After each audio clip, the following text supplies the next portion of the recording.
¿Ya? Entonces, primero que todo, qué bueno que hayamos podido conectarnos, al menos creo que la mayoría de la clase, y también usted, doctor. Entonces, creo que podemos comenzar de una vez. Un poco que, digamos, la idea acá es aprovechar esta oportunidad única que tenemos de tener su participación. Como ya yo les he comentado a los alumnos, el doctor Edwin Bejar es juez titular especializado de la Corte de Justicia acá en Cusco, ¿no? Que es donde también yo me encuentro, ¿ya? Y creo que tenemos mucho digamos, poder conversar y también considerar y aprender de su experiencia. Yo les decía a los alumnos que, primero que todo en su experiencia personal, que creo que es algo que es bien inspirador para nosotros, sobre cómo ha sido el afrontar distintos retos durante su carrera personal y profesional, pero también, y eso es algo que creo que para nosotros es muy importante, es que a partir de su trabajo profesional también ha sido uno de los que ha liderado el proceso de reforma respecto del manejo de los derechos de las personas con discapacidad en los últimos años en nuestro país, ¿no? Entonces eso, por ambos lados, nos parece una oportunidad tremenda de la de poder conversar con usted. Y como le había comentado también, en la clase tenemos básicamente alrededor de 34 alumnos alrededor de 30 alumnos que son del curso de acto jurídico. En la Católica el curso de acto jurídico se llama Instituciones de Derecho Privado 2, es el nombre largo que le han puesto en la Católica al curso que en todo el resto de facultades se llama acto jurídico. ¿Ya? Y ellos ya el ciclo pasado en su curso de Instituciones de Derecho Privado 1, que es algo equivalente al curso de Personas, ya vieron el tema de la capacidad jurídica en su regulación completa, y este ciclo estamos haciendo básicamente una suerte de recordatorio por el hecho de que también se encuentra vinculado con el tema de acto jurídico. Entonces, y los alumnos han revisado algunos materiales que le comenté, doctor, que son los que les he proporcionado. Y también tenemos en la llamada a algunos invitados adicionales que una de nuestras alumnas, Fanny, nos sugirió incluir, que es un grupo de alumnos que reciben un apoyo de parte de la biblioteca de la Universidad de la Católica para la revisión y lectura de los materiales de los cursos, porque tienen algún tipo de dificultad visual. Entonces, algunos de ellos también están participando en la llamada, así que somos los que estamos ahora. Entonces, un poco que la dinámica va a ser que yo le voy a dar, doctor, unos 15, 20 minutos o los que usted considere conveniente para explicarnos un poco sobre su experiencia, tanto quizás personal como la experiencia que usted quiera transmitirnos sobre el tema de la capacidad jurídica que haya podido ver en su práctica profesional o en su práctica judicial, ¿no? Y de ahí básicamente abrirlo a preguntas y a una discusión con los alumnos, con seguro algunas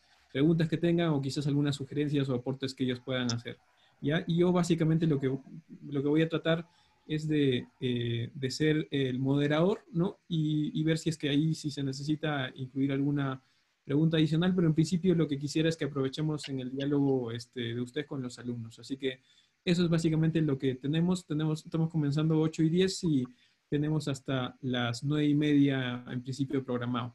Así que eso es básicamente, así que le doy el pase a usted, doctor, para que nos pueda comentar. Muy bien, muchas gracias, José Carlos. Buenas noches a todas y a todos. Para mí es un gusto estar con ustedes y participar en esta clase en forma virtual, de acuerdo a las circunstancias del momento, pero que a su vez también nos permite, creo, conectarnos y hacer posible este tipo de participaciones, como la que me ha propuesto José Carlos, por lo cual yo estoy muy contento y por lo contrario, yo le expreso mi agradecimiento por poder interactuar y compartir con ustedes parte de las vivencias, tanto personales y profesionales, y sobre todo en un tema tan importante como es la capacidad jurídica. Bueno, mi nombre es Edwin Bejar Rojas, soy de profesión abogado, juez titular del Tercer Juzgado de Familia de Cusco desde el año 2012 y tengo discapacidad visual, como lo dijo José Carlos. Un poco para comentarles mi vida empezó mi problema de discapacidad visual o la deficiencia visual cuando tenía 6, 7 años, por el cual me señalan que tengo problemas visuales, producto de una caída que tuve cuando tenía 1 año y 2 meses, y que hizo de que después de varias operaciones tuve que ir a Lima y otros lugares para tratar de mejorar. Me dijeron que tenía daños irreversibles. Perdí uno de los ojos a los 8 años y el otro ojo con una pérdida visual a partir de ese momento. Por eso es que yo a partir de los 9 años estudio primero en una institución de Arequipa para aprender el braille.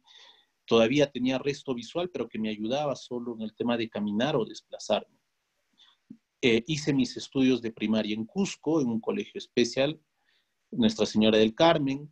En ese entonces hablábamos de una educación especial o segregada, no había esto de la inclusión, y yo para seguir estudios no había ya en Cusco y tuve que ir a Arequipa a un internado para seguir estudiando.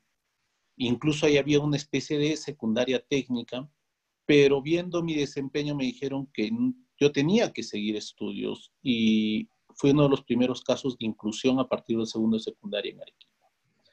De ahí terminé los estudios y lamentablemente en el año 2016 tuve una operación de trasplante de córnea en el ojo que podía ver. Con la mala suerte que hubo rechazo de córnea, me volvieron a operar, pero lamentablemente a partir de ese momento perdí la visión. Entonces estaba en una circunstancia en la cual terminaba el colegio y era mi deseo seguir estudios universitarios en las cuales prácticamente yo perdía la visión y obviamente eso me afectó bastante. Sin embargo, gracias a mi familia, al apoyo de mis padres, de mis hermanos, pude salir adelante y decidí estudiar. Y estudiar Derecho, que era una carrera, a mi parecer, que es tan importante porque a partir de ella te permite no solo ejercer los derechos, sino principalmente hacer respetar los derechos frente a los demás. Por eso me preparé, ingresé a la Universidad San Antonio Abad de Cusco en el año 1996, ingresé en primer lugar de mi promoción. Hablamos de una época de estudios universitarios en las cuales no había una ley general de personas con discapacidad, no había la convención y no habían experiencias anteriores. Básicamente mis estudios yo los realicé utilizando una grabadora y utilizando el braille. Utilizaba máquina de escribir en algunos docentes para que me pedían darle exámenes escritos, los tenía que dar orales o exámenes mediante máquina de escribir. En mi experiencia universitaria puedo decir que fue un reto constante porque era una lucha de muchos profesores que decían que hacía una persona ciega o que no ve estudiando una carrera donde se necesita leer y ver mucho. Sin embargo, creo que mi deseo de seguir adelante hizo sopesar muchas cosas. Seguir dando mis exámenes orales, buscar los ajustes, lo que se llama ahora ajustes razonables, que algunos docentes me los daban. Y lo importante es que de repente aquellos profesores que iniciaron teniendo algunas dudas de cómo podía ser o de la capacidad, o incluso que se les pudiera engañar, cambiaron. Y al final de la carrera pude graduarme también con honores, acabé como primer lugar de mi promoción y con un reconocimiento por parte de la facultad por ese esfuerzo realizado y por haber ocupado en el primer lugar y haber demostrado que no obstante las dificultades, creo que si uno tiene el esfuerzo personal, la dedicación, el apoyo de la familia y el apoyo de los amigos, que fueron un gran pilar en ese entonces. Recuerden que no había programas lectores de pantalla como hay ahora, no había escáneres que te ayuden a las personas con discapacidad. Pero fue un reto cumplido y uno de los primeros objetivos en mi vida que se fueron cumpliendo.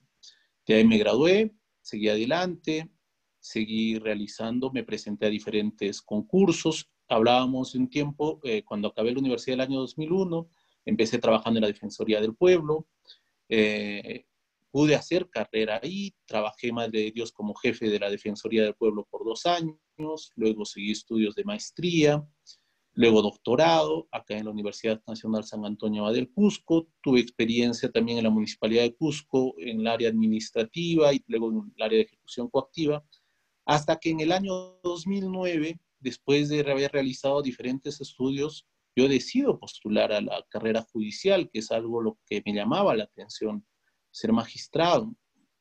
Entonces yo me presento el año 2009 con mi experiencia, con los estudios realizados, señalando que soy una persona con discapacidad, soy admitido en primera instancia y luego cuando me presento mi solicitud en ese entonces al Consejo Nacional de la Magistratura para que me dieran lo que es ajustes razonables, que me dieran el examen para que yo lo pueda resolver con la ayuda de un lector de pantalla, lo que me dijeron es de que una persona ciega no podía ser magistrado. Y se aplicaba lo que decía el artículo 177 de la Ley Orgánica del Poder Judicial. Dicho sea de paso, ese artículo ya estaba derogado, pero que en esencia decían de que una persona que no ve no puede ser magistrado. Y me excluyeron del concurso. Y ahí surge un nuevo objetivo para mí, para decir, si yo que soy una persona con discapacidad, que me he esforzado mucho, me he desarrollado profesionalmente, eh, pueden quebrantar así mis derechos, un claro acto de discriminación, como es el caso de aquellas personas que quieren acceder a una función pública y que por la misma razón son rechazadas. Lo que generó que yo presentara una acción de amparo en la ciudad de Cusco para que se deje sin efecto ese acuerdo del CNM y a su vez venir a Lima. Bueno, fui a Lima en esa oportunidad con la finalidad de hablar con los consejeros porque en un primer momento entendía que era una cuestión de desconocimiento de la ley. Ya hablábamos de que había la Ley General de la Persona con Discapacidad, ya estaba la Convención sobre los Derechos de la Persona con Discapacidad, que hablaba de los derechos de las personas con discapacidad, con el cual el Perú había firmado parte. La convención estaba vigente desde mayo del 2008. Sin embargo, creo que el tema de los prejuicios existentes hizo de que no hubiera un cambio. Y yo iniciara todo un trabajo, no solamente legal, sino principalmente de concientización a la opinión pública y a los magistrados del CNM en ese momento, a los consejeros, para que pudieran entender que una persona no tiene que ser discriminada por su discapacidad. Se le tiene que dar igualdad de oportunidades y que sea un examen objetivo que determine si puedo o no puedo acceder a la carrera judicial, igual que cualquier otra persona. Recurrí a diferentes instituciones como Defensoría del Pueblo, CONADIS, y ahí también expreso mi agradecimiento a la Federación de Estudiantes de Derecho de la PUCP que emitieron un pronunciamiento en su momento respaldando mi posición y señalando de que era una reclamación totalmente justa. Hubo diferentes organizaciones de derechos humanos, IDL, la Coordinadora Nacional de Derechos Humanos, incluso recurrí al Congreso para que a través de la Comisión de Discapacidad en sí hacer incidencia sobre el tema, porque de los derechos de las personas con discapacidad era uno de los pocos derechos reconocidos en ese momento y que los actos de discriminación eran bastante. Entonces, siguiendo también con el proceso, a su vez gané el proceso en primera instancia, lo apelaron en Cusco, segunda instancia, y lo llegué a ganar en la ciudad de Cusco, donde ordenaba al CNM de que no me excluyeran y que me dieran las posibilidades de dar el examen como cualquier otra persona. Hubo un examen en ese momento, lamentablemente, por las características bueno, ya era un examen ad hoc, ya no era un concurso público, no pude pasar, pero ya existía un cambio en el CNM y hubo una nueva convocatoria ya para el año 2012 en el cual me presento, en el cual el cambio era totalmente distinto, en el cual ya se dieron todos los ajustes razonables, ya había una sentencia que respaldaba que sí me podía presentar y ahí es donde inicia.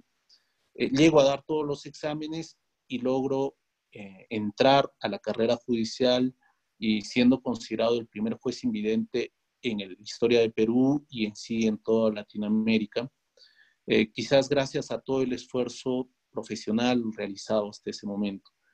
Y ahí termina una etapa y empieza otra que era más importante que decir que había muchas dudas de cómo yo iba a poder ejercer la carrera judicial, garantizar el derecho de los demás, o el hecho que yo viera o que no viera pudiera afectar el derecho de los justiciables. Creo que en estos 8 años, ya 7 años de carrera, he demostrado con mi trabajo de que el hecho de no ver no involucra que uno no pueda actuar con imparcialidad, objetividad, probidad y sobre todo respetando el derecho de las partes.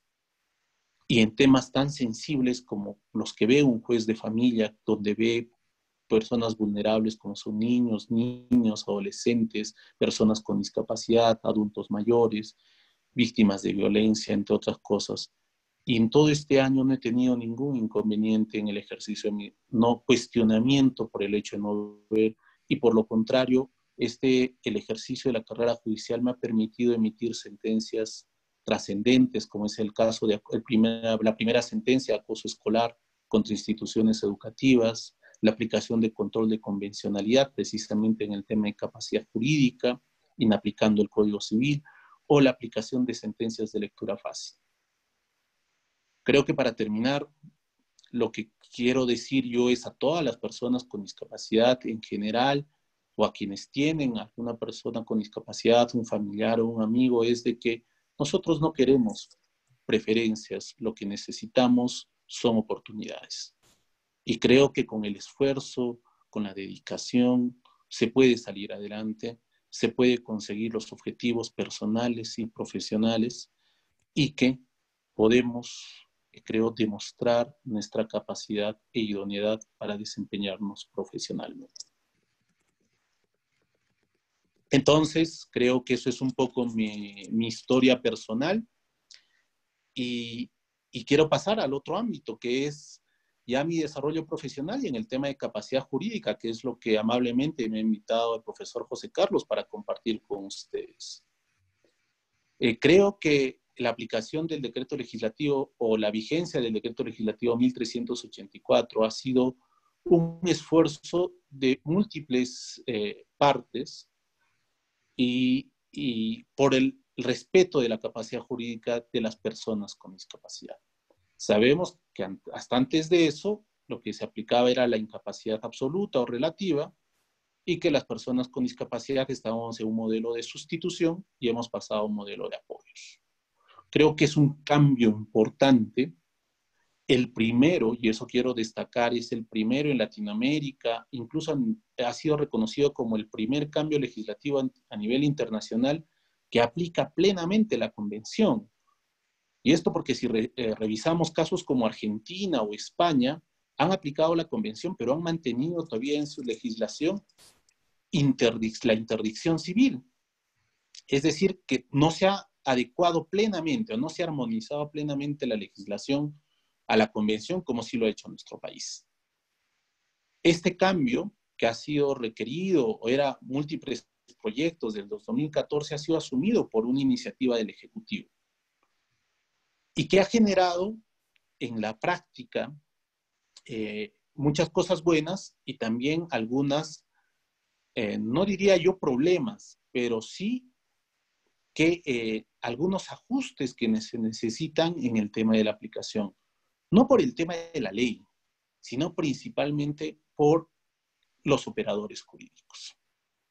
Porque no entendemos o no se entiende plenamente este cambio de un sistema de sustitución a un sistema de apoyos.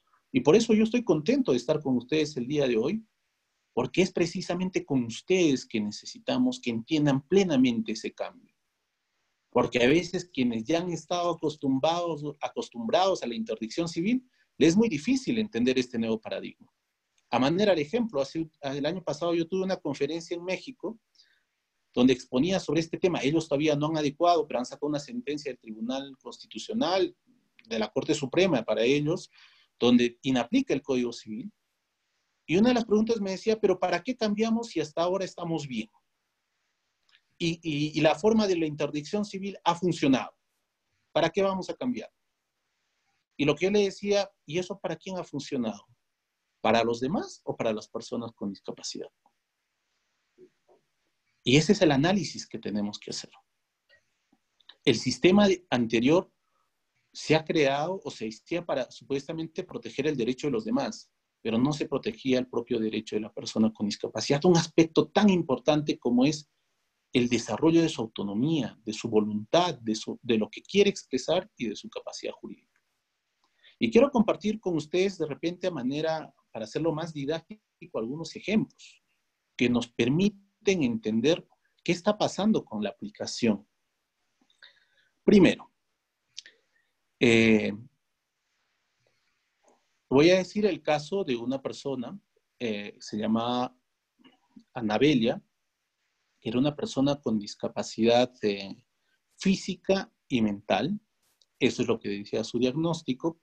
Los hermanos solicitaron que se declara interdicta civil, entonces era un proceso que posteriormente lo transformaríamos, en el cual señala de que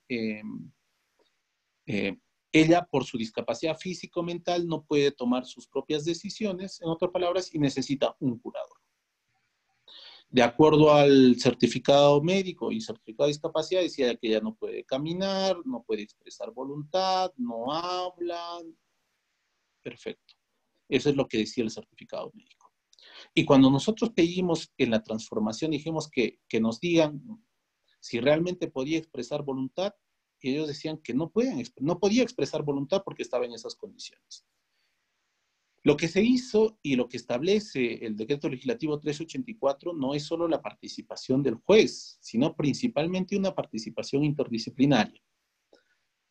Entonces, lo que hice yo es mandar a la psicóloga del equipo multidisciplinario para que vaya y haga lo que se llama una evaluación de autonomía y comunicación, para conocer si realmente, más allá del diagnóstico médico, Anabella podía expresar voluntad de alguna manera, o cómo se comunicaba, cuál era su entorno. Y en el caso que realmente no puede expresar voluntad, ¿cómo fue su proyecto de vida?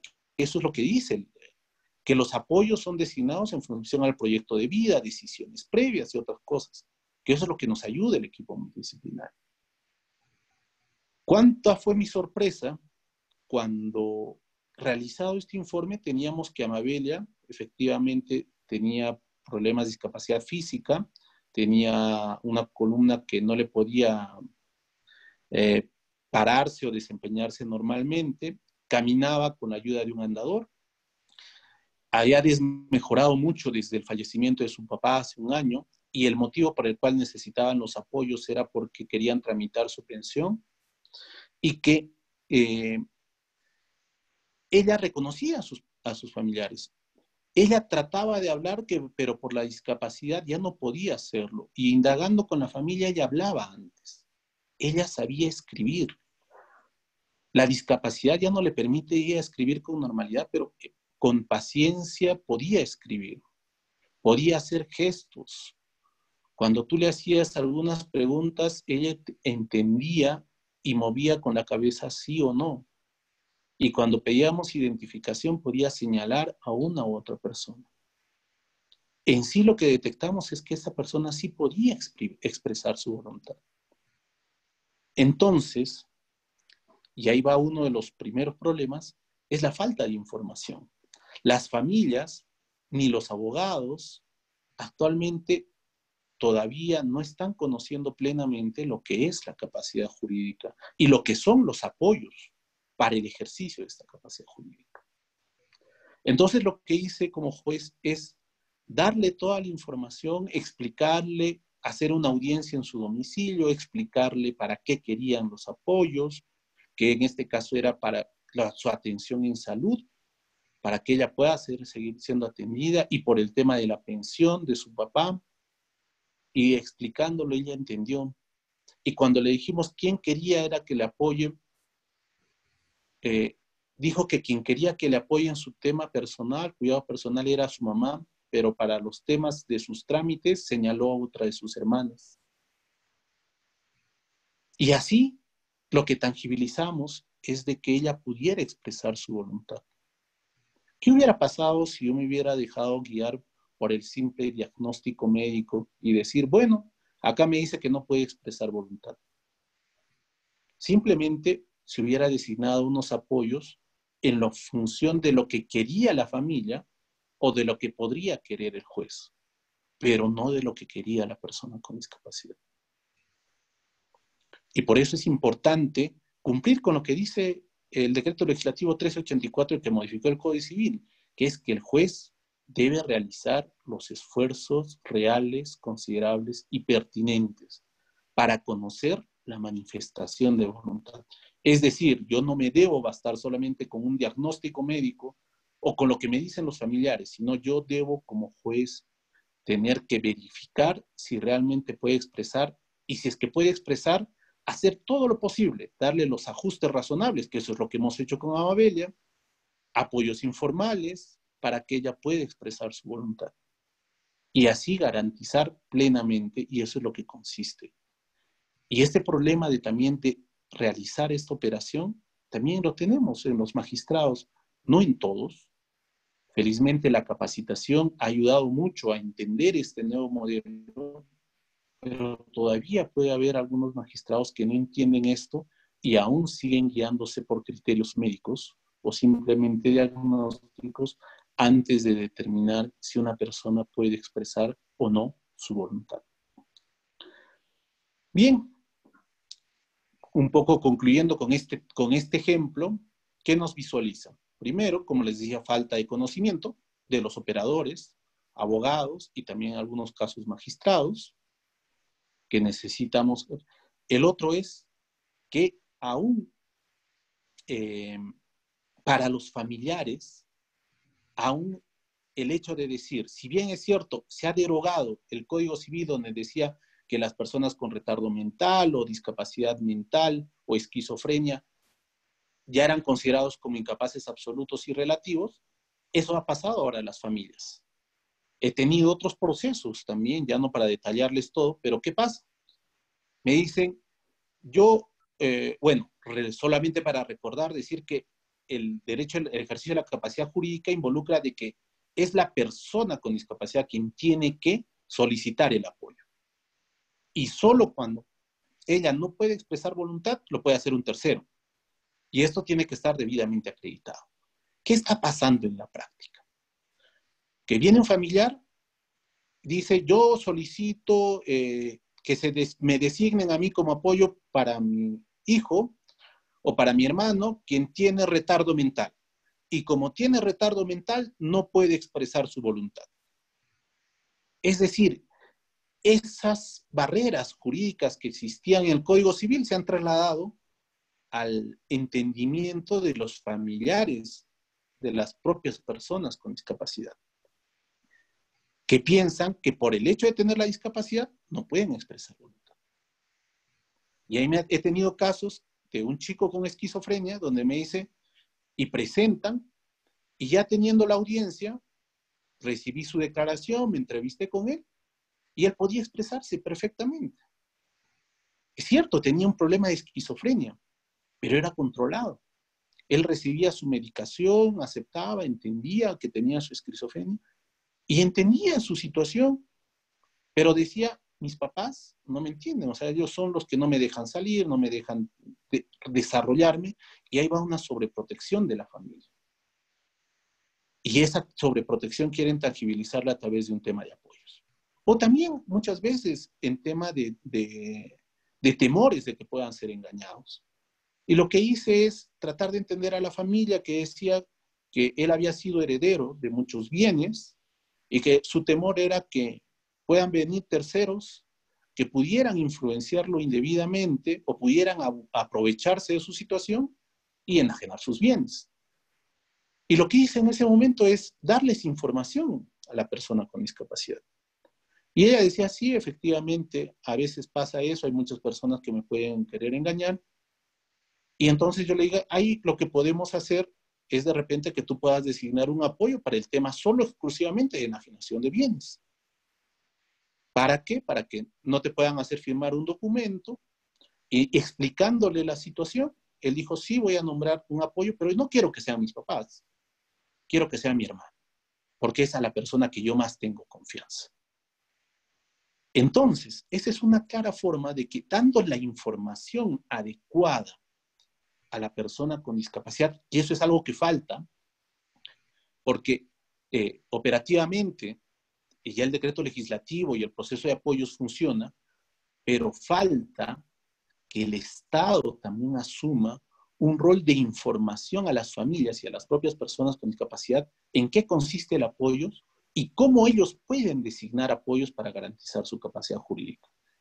Entonces, yo he hecho eso en el proceso, pero de repente no todos lo pueden hacer, aunque es una obligación legal. Y para eso es importante la participación, no solo del juez, sino de los abogados y de las partes, para que den una adecuada orientación. Y eso es lo que nos permitiría realmente que se cumpla con la finalidad de esta norma. Otro ejemplo, de repente, José Carlos, por favor, me avisas tú con el tiempo para que no me pueda exceder, por favor. Pero está bien, está súper interesante y no hay problema.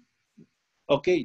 Otro ejemplo, de repente, que nos permitiría entender un caso concreto y de las principales objeciones que se ha tenido respecto a la capacidad restringida que se ha creado con el artículo 44, numeral 9 del Código Civil.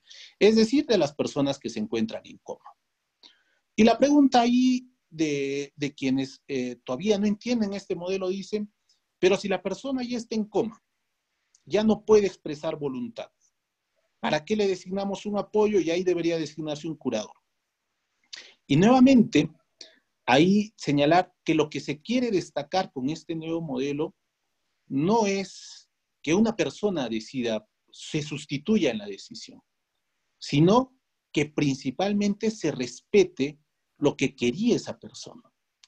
Y ahí van a conocer hechos importantes como el proyecto de vida, decisiones previas, antecedentes, documentos previos y otras cosas más. Tuve un caso parecido, en específico sobre esto, de que era una persona que era una persona profesional, que tenía buenos ingresos. Les comento el caso y luego cómo fue tenía buenos ingresos, estaba casado, tenía una hija de 9 años aproximadamente. Pese a que él estaba casado, había decidido separarse de su esposa, ya no vivía con ella y vivía con sus padres. Había establecido una pensión de mutuo acuerdo con la mamá de su hija de 500 soles.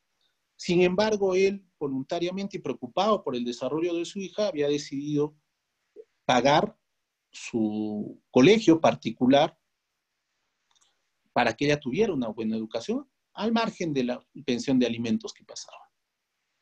Porque tenía los ingresos y tenía un patrimonio considerable. Y bueno, lamentablemente tuvo un accidente, producto del cual quedó en estado de coma. Y vino los padres pidiendo ser designado como apoyo de ellos para que ellos pudieran administrar sus bienes, cobrar su seguro y todo lo que corresponde.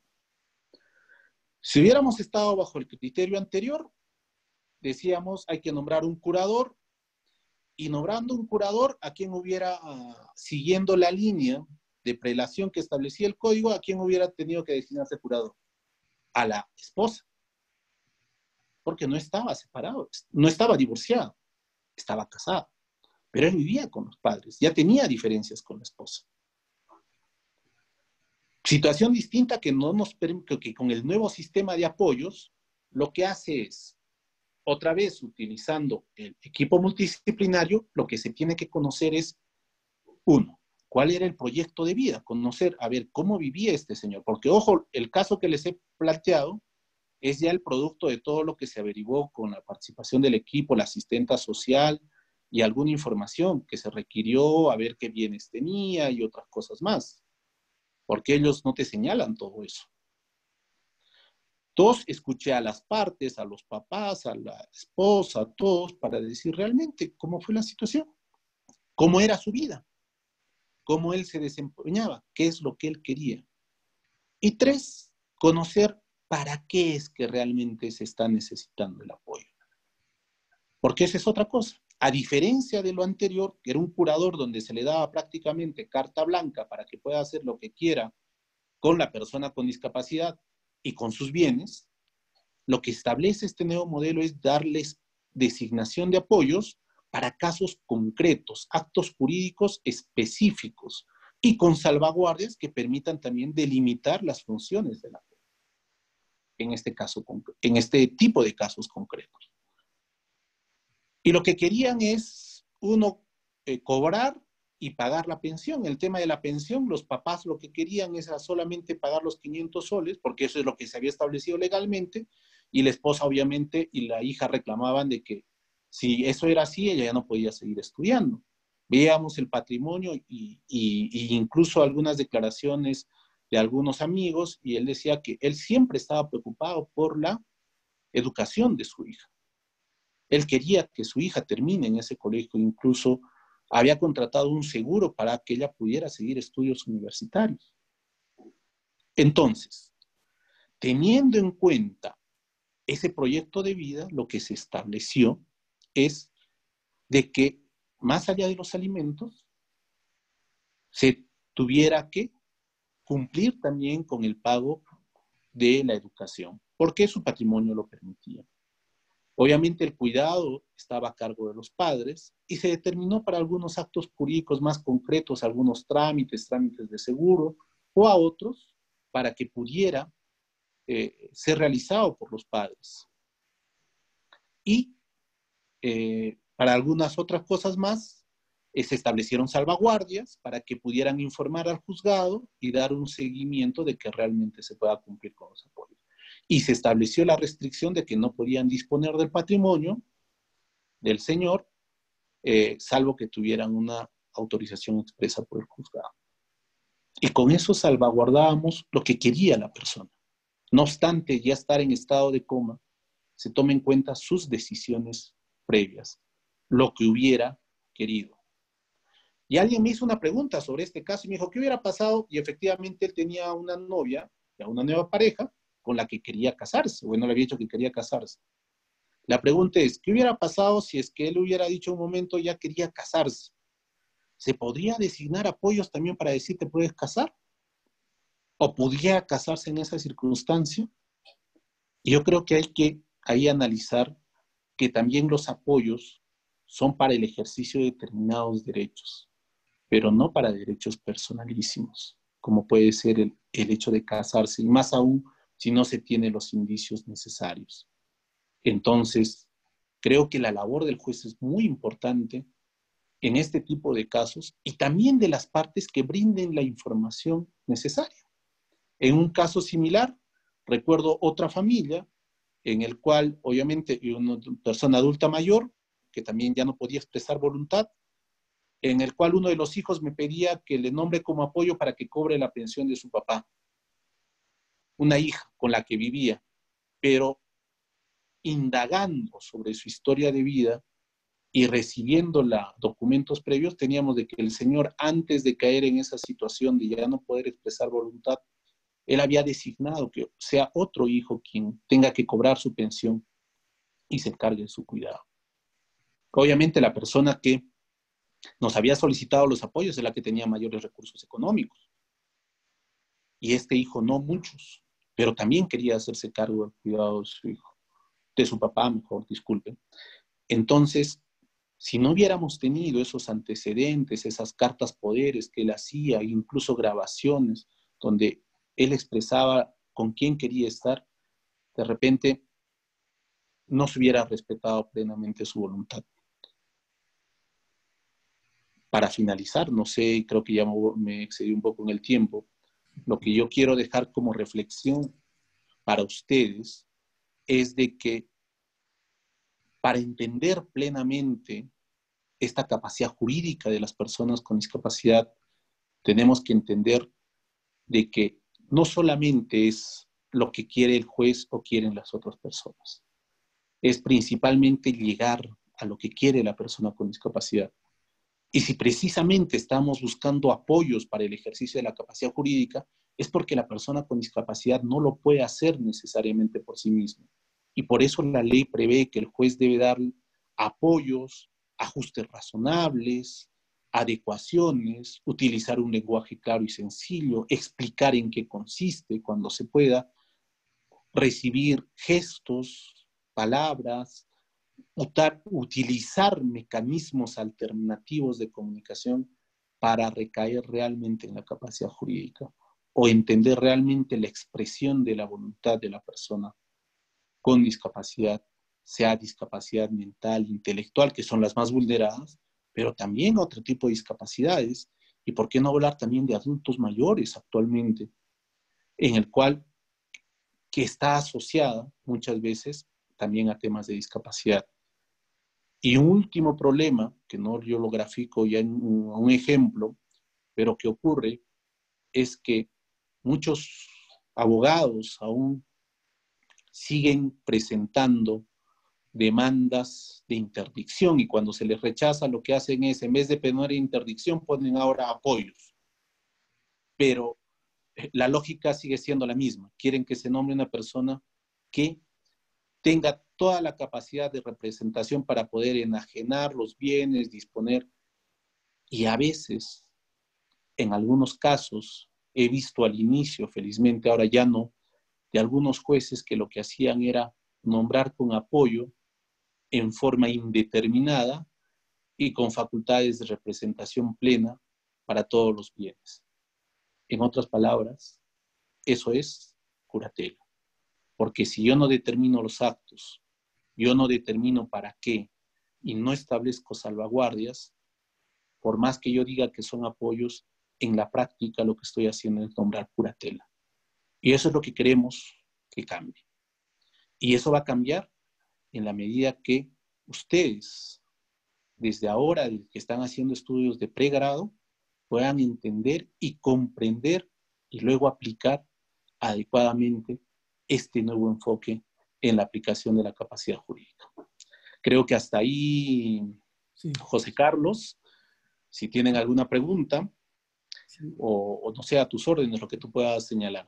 Y hay tres alumnos en cola para preguntar, así que, pero primero que todo, muchísimas gracias, doctor. Es sumamente inspirador lo que nos acaba de comentar, primero con relación a lo mucho que importa el esfuerzo que pone uno, tanto una persona con discapacidad como cualquier persona en general para avanzar en sus metas, ¿no? Y lo segundo, el tema de cuánto en realidad, además del cambio normativo, es tan importante el tema de que esto es una política pública y como tal hay mucho de lo que no solo los abogados, los jueces, sino el Estado y todos nosotros además tenemos un rol de ir aprendiendo y además difundiendo este cambio de paradigma, ¿no? Y en eso un rol también lo tiene un profesor y también los propios alumnos, así que creo que eso es algo que es parte de lo que tiene que ir cambiando y creo que en un buen camino se está por el momento, así que muchas gracias por la exposición. Entonces, de frente ya les doy la palabra a los chicos que ya están para querer preguntar. Vamos contigo primero, Fanny, entonces. Ok. Buenas noches, doctor Béjar. Es un honor escucharlo. Su exposición ha sido muy ilustrativa. Yo quería hacerle una pregunta. Tengo una duda respecto al pleno. Entendí que la convención consideraba que si se niegan estos ajustes razonables, ello constituiría una discriminación. Eh, Díganos por favor si a la fecha usted conoce o se han presentado estos casos de discriminación en nuestro país, en nuestros juzgados, ¿no? Porque me llamaría la atención porque se supone que los jueces son garantes, ¿no? Eso por un lado, mi pregunta.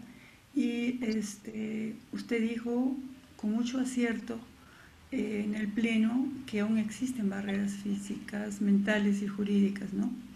Entonces, entendemos que aún hay cambios por hacer, ¿no? Hay mucho trabajo por hacer. Particularmente conozco casos de personas con discapacidad que sus problemas son la disposición de las propiedades, ¿no? Y hay muchos intereses que se juegan de por medio. Lo escuché con mucha atención, entiendo que también usted ha visto estos casos. Esos temas, por favor, doctor, muchas gracias.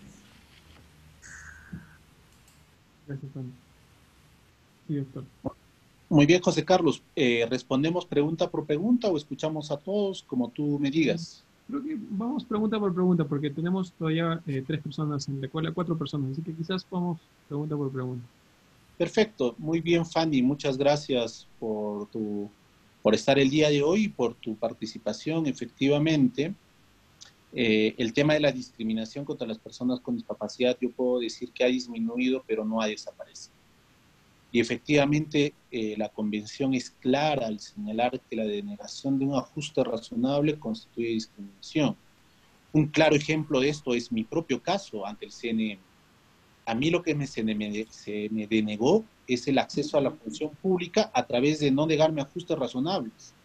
¿Qué era mi ajuste razonable para mi examen? Era que yo pueda dar mi examen con un lector de pantalla, como probablemente lo hacen muchos alumnos ahora de la PUCP o muchos alumnos universitarios, o en cualquier concurso público, porque eso es brindar condiciones de accesibilidad.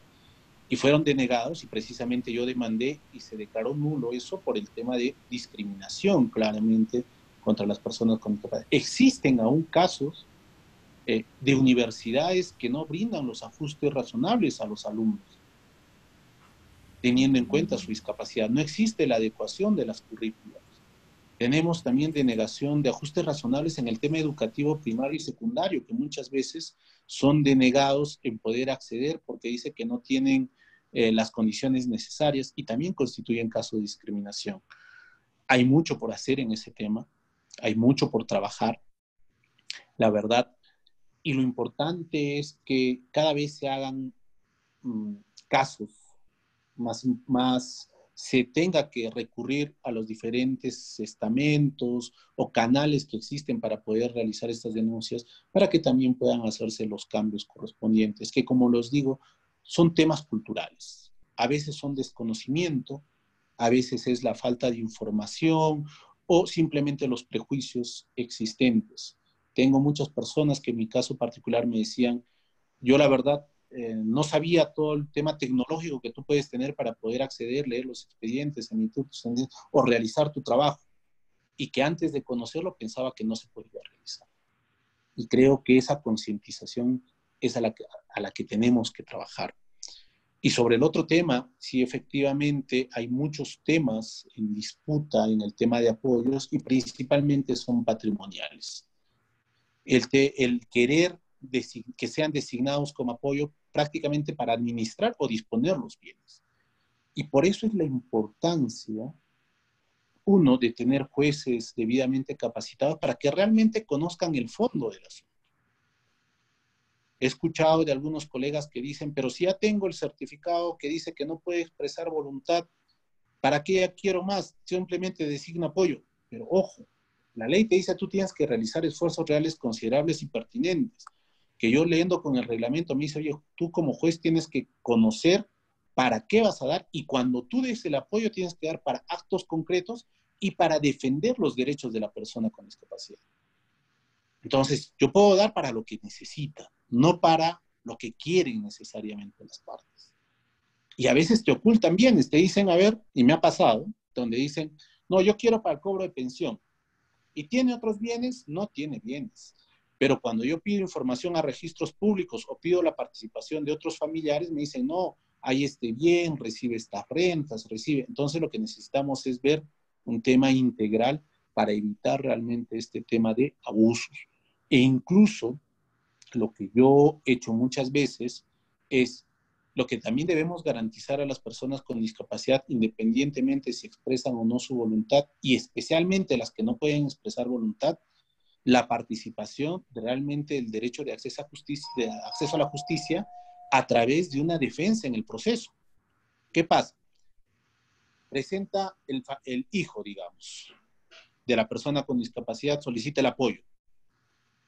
Se evalúa a la persona con discapacidad. Pero ¿quién representa? ¿Cuál es la asistencia jurídica de esa persona con discapacidad? El abogado de la persona que está solicitando el apoyo, que muchas veces puede ser contrapuestos a lo que realmente quiere la persona con discapacidad.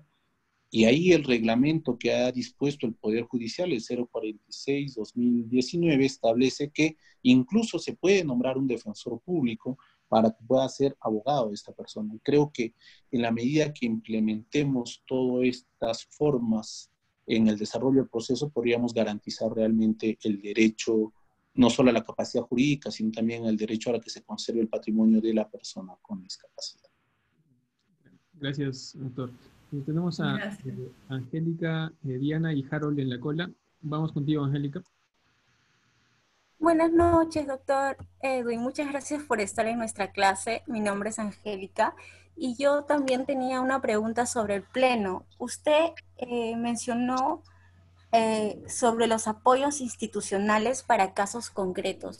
Mi pregunta era si esta figura se ha presentado en otros países y si estas personas que van a ser de apoyo tienen que pasar por alguna prueba, un tratamiento psicológico, debido a que van a ser de apoyo a personas con discapacidad. Gracias. Se refieren, por cierto, al pleno jurisdiccional en Ayacucho, que les proporciona ese material también para que ellos lo puedan revisar antes de la clase. Bueno, primero agradecer que hayan revisado y hayan escuchado el pleno, que ha sido 1 hora, creo, de exposición. Y muchas gracias por eso y muchas gracias por la pregunta, porque me permite desarrollar todo otro tema, que es el tema de los apoyos. El decreto legislativo 1384 habla de apoyos personales y también institucionales. El reglamento, lamentablemente puedo decir, no ha fijado mucho el tema de los apoyos institucionales, pero la ley dice de que hay asociaciones sin fines de lucro e instituciones que pueden brindar estos apoyos. Para eso quiero remitirme a lo que dice la Observación General 01, en la cual habla de apoyos, y no solo habla del apoyo familiar o el apoyo de un tercero, habla de apoyo interpares, es decir, ¿quién puede entender mejor a una persona con esquizofrenia? Puede ser otra persona con esquizofrenia o una asociación de apoyo para esta persona para que pueda entender el tema de los apoyos y cuándo los necesita y cómo los puede utilizar. Porque los apoyos pueden ser para decisiones simples de la vida diaria y para decisiones también jurídicamente relevantes, como puede ser el firmar contratos, actos jurídicos y otras cosas. Habla también la posibilidad de hacer apoyos institucionales a través de asociaciones especializadas y, ¿por qué no?, también en el Estado. En parte de la exposición que les decía es que el Estado aún no está asumiendo plenamente ese rol de brindar información y constituirse en apoyos institucionales. Va a haber casos, y efectivamente los existe, y que me ha tocado a mí resolver, en el que la persona con discapacidad no quiere que sea su apoyo, sabe que quiere apoyo, pero no quiere que sea su apoyo ni sus familiares, ni sus parientes, ni nadie. Pero tampoco tiene otra persona de su confianza. Y lo que me dice es, doctor, usted desígneme, porque usted puede decidir de repente a quién, pero ¿cómo hacerlo? Lo que hice yo para ese caso concreto, porque era un tema económico muy fuerte, él tenía un depósito de más o menos, bueno, bastante considerable, y lo que hice yo es, a falta de un apoyo institucional, designar al equipo multidisciplinario y un abogado defensor público para que puedan ellos en forma conjunta dar este apoyo. ¿Y que necesitan capacitación? Claro que sí. Se necesita una capacitación previa en cómo tratar, cómo entender, cómo interrelacionarse con la persona con discapacidad, también pasar por ese proceso de adecuación y confianza que pueda tener la persona con discapacidad con esas personas, entre otras cosas. Para concluir, sí se puede realizar, pero en el Perú no se ha asumido plenamente. Creo yo que las OMAPET son las llamadas a tener que brindar como parte del Estado esa función de apoyo, generar o propiciar por parte del Estado que se creen asociaciones o asociaciones ya existentes que cumplan con esta función de hacer apoyo interpares y, ¿por qué no también crear apoyos institucionales realmente que cumplan exclusivamente esa función? Y yo diría, no necesariamente incluso gratuita, porque hay muchos casos que las personas con discapacidad sí tienen recursos, incluso podrían hacer un pago simbólico por ese apoyo que podrían recibir con personal especializado, con personal. Les comento que a nivel de Perú, SODIS ha hecho un proyecto de precisamente cómo brindar todas unas fases de apoyo para personas con discapacidad intelectual, sobre todo, en Colombia también, en Argentina, se tiene como parte del Ministerio de Justicia personas específicas que antes eran curadores, se llamaba curadores para aquellas personas que no tienen familiares y que ahora han pasado a cumplir funciones de apoyo para personas con discapacidad que lo necesiten, pero ese es un tema pendiente que aún tenemos que trabajar. Aún se tiene que trabajar y creo que el cambio es bueno, como les dije, pero aún falta mucho por realizar y esperemos que el Estado, como lo dijo nuestro profesor, son parte de las políticas públicas que se tienen que implementar adecuadamente para las personas con discapacidad. Gracias. Entonces tenemos en la línea a Diana, Harold y a Vanessa. Entonces vamos contigo, Diana, por favor. Sí, buenas noches, doctor. Fue magnífica su presentación hoy día. Y quería hacer una pregunta respecto al artículo que fue derogado, que decía que los que por cualquier causa se encuentren privados de discernimiento, o sea, son incapaces. ¿Usted considera que fue útil la derogación de ese artículo? O sea, que era necesaria o no? Y por otro lado, hace unos años vi un caso de curatela y, o sea, yo tenía entendido que el curador no tenía, o sea,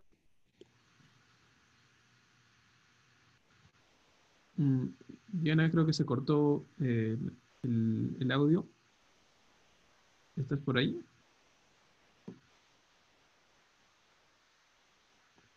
Diana, quizás puedes probar en apagar y prender el micro a ver si funciona.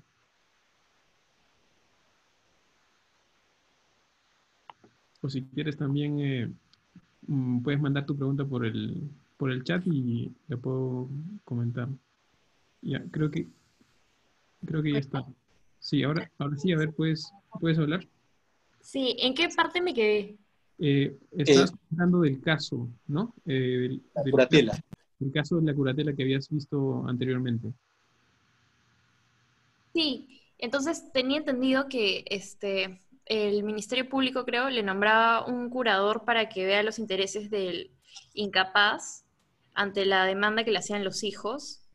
Y entonces esta persona se encargaba de defender los intereses del incapaz. Y aparte tenía entendido que no es que tuviera plena capacidad de hacer lo que quisiera con los bienes, sino que tenía que rendir cuentas al Ministerio Público, no me acuerdo a quién, pero tenía que rendir cuentas de lo que estaba haciendo con los bienes. Entonces, ¿cuál es la gran diferencia de los curadores con los apoyos? Bien, muy bien. Muchas gracias por la pregunta y creo que un poco refleja el temor y la posición de algunos juristas que dicen que la curatela debería continuar, quizás con algunos retoques para ellos, pero que todavía debería continuar. Y yo creo que quiero empezar diciendo que la curatela es un sistema en la sustitución de la toma de la voluntad o la toma de decisiones de la persona, a diferencia del apoyo que es la propia persona. A ver, parto por tu primera pregunta, que me decías si debía desaparecer el donde decía el privado de discernimiento. Yo creo que sí. Y por eso es que el decreto legislativo 384 lo deroga. Porque bajo el entendido de que privados de discernimiento podía solicitarse la incapacidad absoluta relativa de una persona. Y te pongo un ejemplo concreto. Las personas con esquizofrenia. Para muchos, e incluso he visto diagnósticos donde decían que una persona con esquizofrenia está privada de discernimiento. La pregunta es, ¿eso es cierto? ¿Una persona con esquizofrenia está privada de discernimiento? No, doctor. No está privada de discernimiento. Una persona con retardo mental está privada de discernimiento. Y lo que hacemos, y lo que ha pasado, lamentablemente, es de que basados en diagnósticos médicos, hemos querido evaluar el discernimiento o no de una persona. Entonces, y lo que debemos entender que la capacidad jurídica no está relacionado si la persona discierne o no. lo que está relacionado es cómo la persona puede expresar esa voluntad o cómo la persona puede desarrollar su capacidad o ejercitar su capacidad jurídica independientemente del tipo de discapacidad que tenga. Y para ello necesitamos apoyos. Y el rol del apoyo con el curador es totalmente distinto, porque el curador busca lo que para él es mejor para la persona con discapacidad. Y tengo un caso en lo que me decía un curador, me decía, para mí lo mejor para la persona con discapacidad es que esté en un centro de salud mental porque ahí lo van a cuidar bien, yo no puedo cuidar. Y entonces para mí debe estar ahí. Pero el rol del apoyo no es ese. Ojo, el rol del apoyo no es que busque lo que es lo mejor para la persona con discapacidad. El apoyo, conforme dice el decreto legislativo 1384, o mejor dicho, la modificación del Código Civil, lo que dice es una forma de asistencia para que entienda y comprenda los actos jurídicos y la persona pueda tomar la decisión. Entonces, no es que el curador va a decidir o el apoyo va a decidir la persona con discapacidad. Y quiero poner un ejemplo ahí de repente para que podamos entenderlo. Escuchaba a Francisco Barifi, que decía, es un tratadista argentino, muy conocedor en el tema de discapacidad y capacidad jurídica también, decía, las personas con discapacidad, física, que no pueden movilizarse, no pueden caminar, ¿qué necesitan para poder desplazarse? Y decían, ¿qué necesitan? Una silla de ruedas. Es cierto, no podrán caminar, pero con eso le va a permitir desplazarse. ¿Correcto? Es decir, va a ponerse en condición de igualdad con otra persona que puede caminar para que pueda ir de un lugar a otro. ¿Qué es lo que necesita una persona con discapacidad intelectual o mental? Una persona que se llama apoyo, que le ayude a entender y comprender sobre los alcances de lo que vaya a decidir. Y una persona con discapacidad intelectual o psicosocial, o que para muchos no puede discernir, lo que necesita es que se le pueda explicar. Y no todos entienden de la misma manera. Por ejemplo, estamos ahorita en un salón en que de repente muchos me han entendido los conceptos en una sola oportunidad, otros en una segunda, otros en una tercera, pero para las personas con discapacidad de repente necesitarán entenderlo en 4, 5 o en un tiempo más. En un tiempo más para que pueda realmente tomar una decisión. Y voy a poner un ejemplo que me tocó a mí resolver para que de repente pueda graficarse de mejor manera el tema. Era una persona con retardo mental moderado que vivía con su mamá y sus hermanos y su papá, y falleció la mamá. La mamá había comprado su casa, que la tenía a su nombre, y sus 4 hermanos que tenían vehículos a los cuales había dado para que hagan taxi. Pero estaban todos a nombre de la mamá. Y al fallecer la mamá, obviamente, todos pasaron a ser herederos. Incluso la persona con discapacidad, que era una chica de 29 años, que había vivido siempre con la mamá, que no había estudiado hasta 6º de primaria, y ahí se interrelacionaba solo con su familia. Entonces, presentan una demanda de interdicción en su momento, diciendo, yo quiero que nombren curador a uno de los hermanos. ¿Para qué? Para que puedan disponer de los bienes. ¿Por qué? Porque como hacían taxi, tenían que venderlos y tenían que comprar otros porque ya les pedía actualizar. Y entonces, ¿qué buscaban ellos? Lo que era mejor para ellos, no lo que era mejor para la persona con discapacidad. Entonces yo lo que hice es tratar de buscar, incluso fue un caso antes de la vigencia del 384, donde yo ya inaplicaba el Código Civil, lo que dije, realmente, ¿qué es lo que necesitan? Es el tema de que ella puede expresar una decisión. Y ella entendía sobre vender, comprar, sobre esto, no entendía. Cuando designé apoyos, ella designó cuando le explicamos que era un apoyo y que le podía tomar decisión, ella lo que se le nombró como apoyos fue a una cuñada, que es lo que tenía confianza, no a ninguno de sus hermanos ni a su papá, y también personal del equipo multidisciplinario.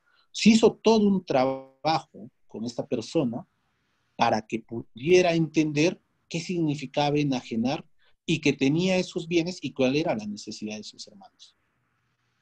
No era el traerlo a un juzgado a decirle, oye, ¿tú quieres vender o no quieres vender? Y en ese momento me diga sí o no, porque ella no estaba en condiciones para eso.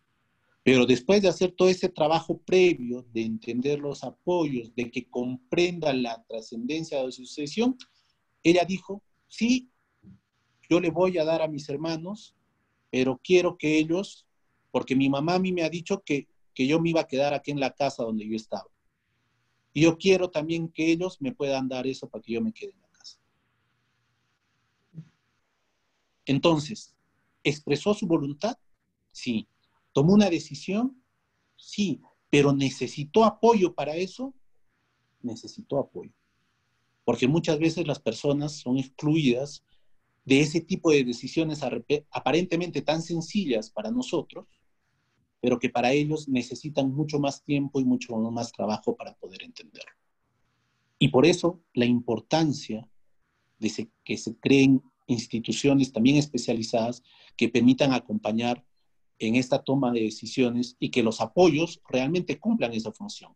Nuevamente, el apoyo no sustituye. El apoyo debe ayudar a la persona con discapacidad para que sea ella finalmente que tome sus decisiones. Gracias, doctor.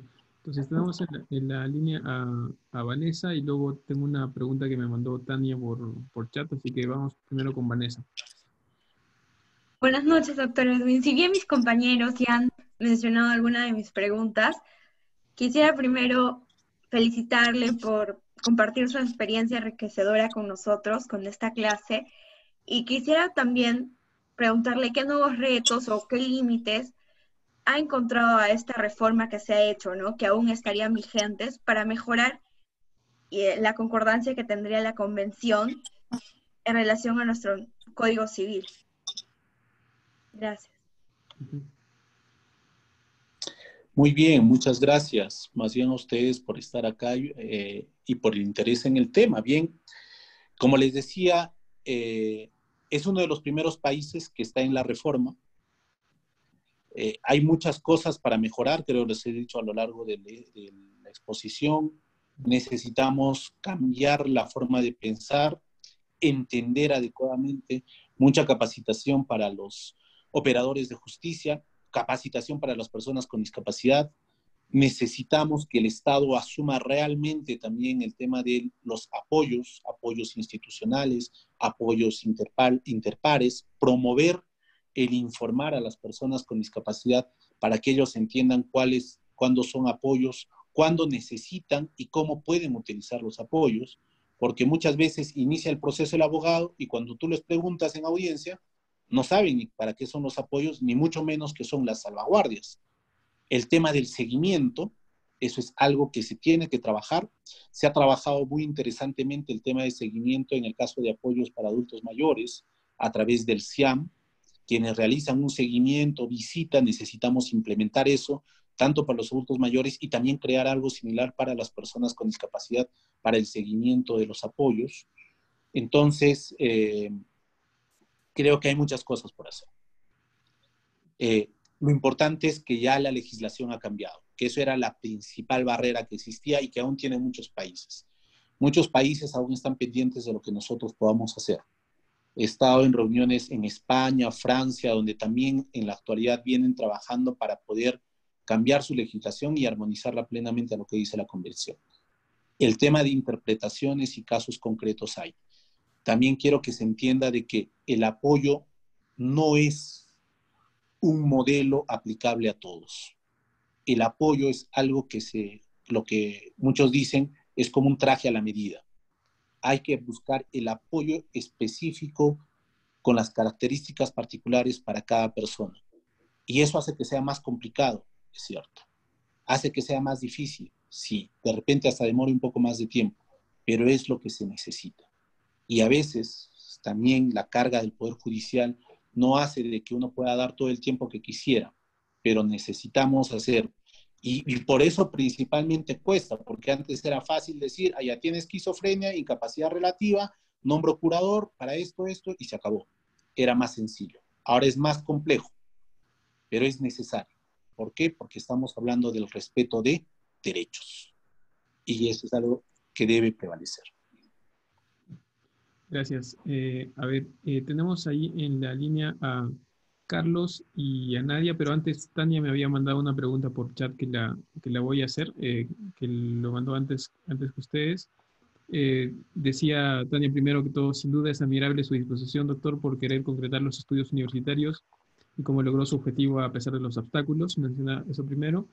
Y luego su pregunta, que es un poco larga, básicamente se refiere al caso del artículo 44 de aquellas personas para las cuales queda sí la interdicción todavía, los pródigos, ebrios habituales, toxicómanos.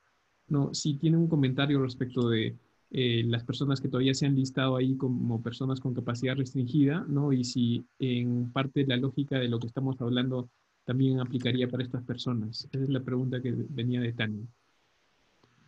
Muy bien, muchas gracias por la pregunta. Y efectivamente, yo considero que el tema de la interdicción, estamos cambiando de modelo, pero también solo lo han cambiado para las personas con discapacidad y se han olvidado de personas como ebrios habituales, toxicómanos, en los cuales si tienen un certificado de discapacidad se le aplica los apoyos y si no lo tienen, se le aplica la interdicción. Creo que es una cuestión contradictoria. Creo que también debió darse un sistema de apoyo para ellos, para estar en concordancia con lo que se está haciendo con las personas con discapacidad. Y el mismo decreto legislativo 384 en sus disposiciones finales dice que si es que ellos tienen certificado de discapacidad, se le aplica el tema de discapacidad. Entonces, sí, creo que es contradictorio, nuevamente lo digo, tiene que haber una modificación y un afinamiento legislativo en ese tema.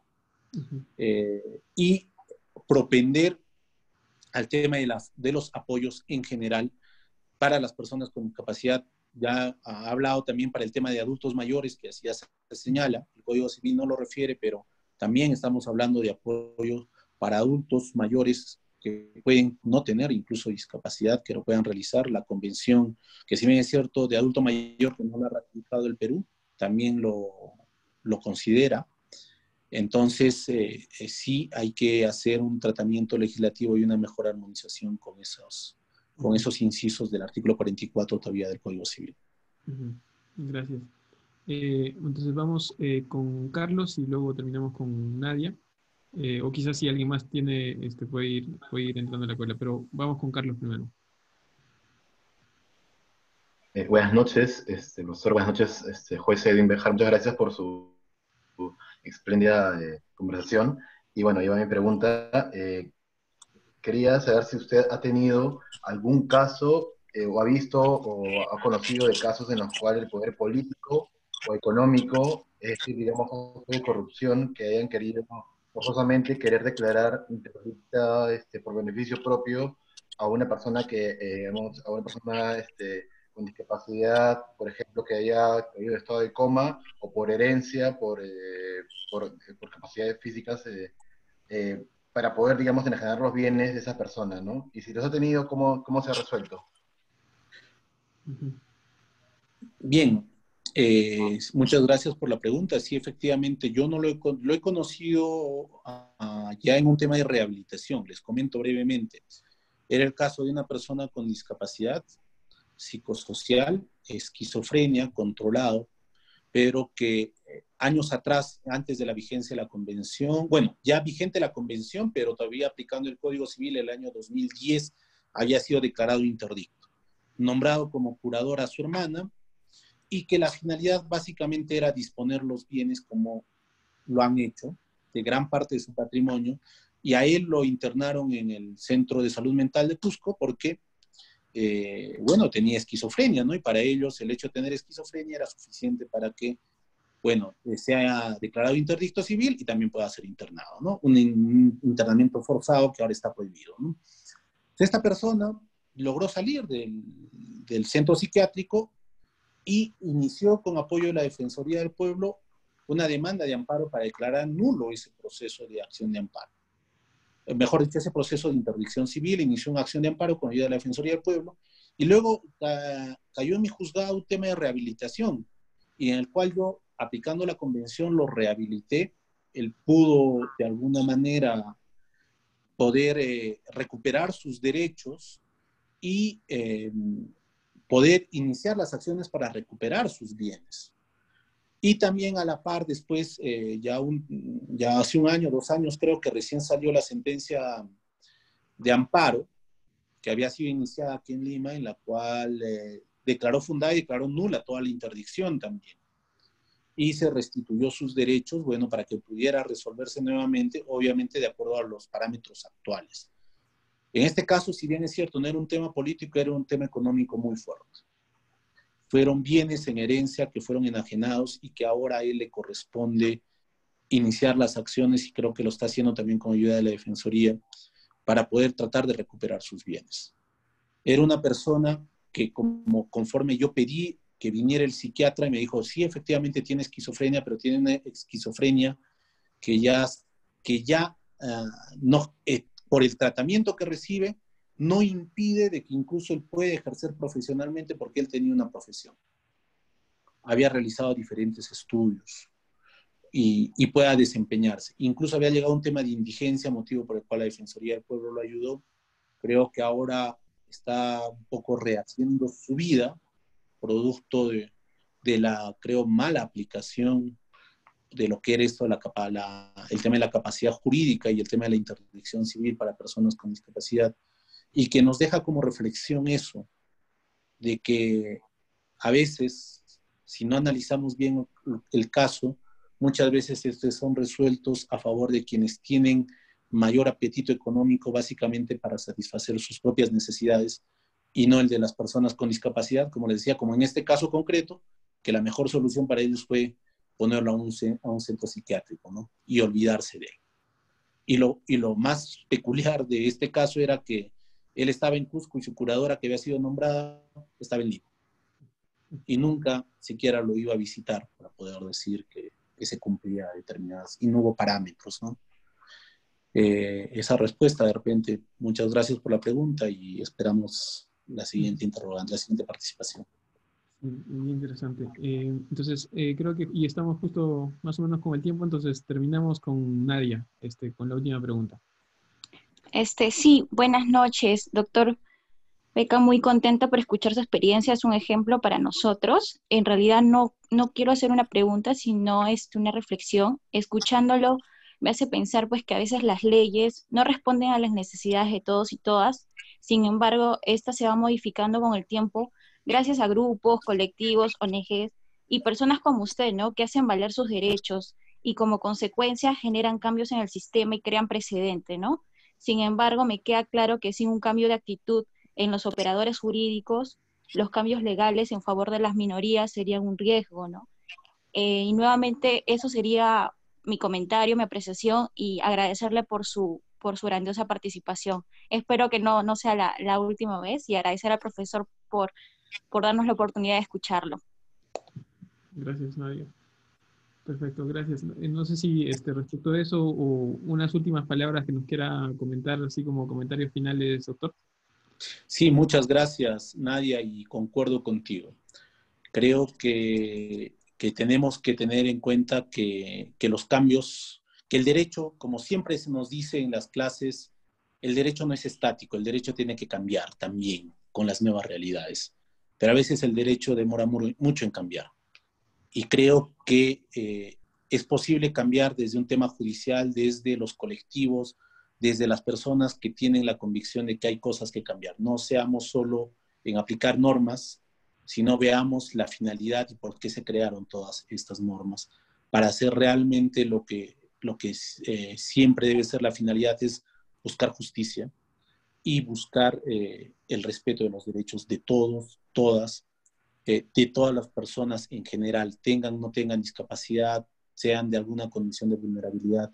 Creo que todos merecemos que seamos respetados como personas y seamos respetados en nuestros derechos.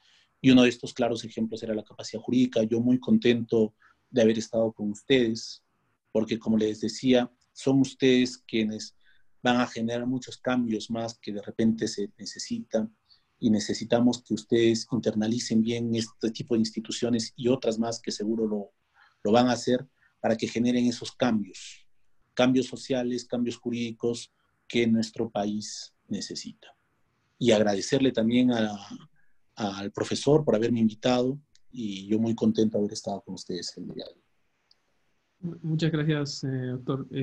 Bueno, como ven, en realidad ha sido una sesión aleccionadora para todos, creo, desde muchos aspectos. Y bueno, muchas gracias por haber tenido la paciencia también todos para haber coordinado la llamada. Y como ven, además, que quizás agregar que le hemos bombardeado con preguntas de todo tipo, y se nota además que el doctor es un capo en estos temas, así que creo que eso es algo que también vale la pena mencionar. Así que gracias a todos por eso. Lo que voy a hacer es ahora abrirle los micros a todos para agradecerle al doctor, y ya con eso vamos terminando la llamada. Y así que les quito el mute a todos. Así que gracias, doctor, de nuestra parte, y creo que también de todos, y les estoy compartiendo también el video para que ustedes lo puedan revisar en algún otro momento también. ¿Ya? Entonces, gracias a todos. Ahí terminamos entonces la sesión. Gracias. Gracias, doctora. Gracias. Gracias, doctor. Hasta luego. Gracias. Muchas gracias. Ejemplo, seguir.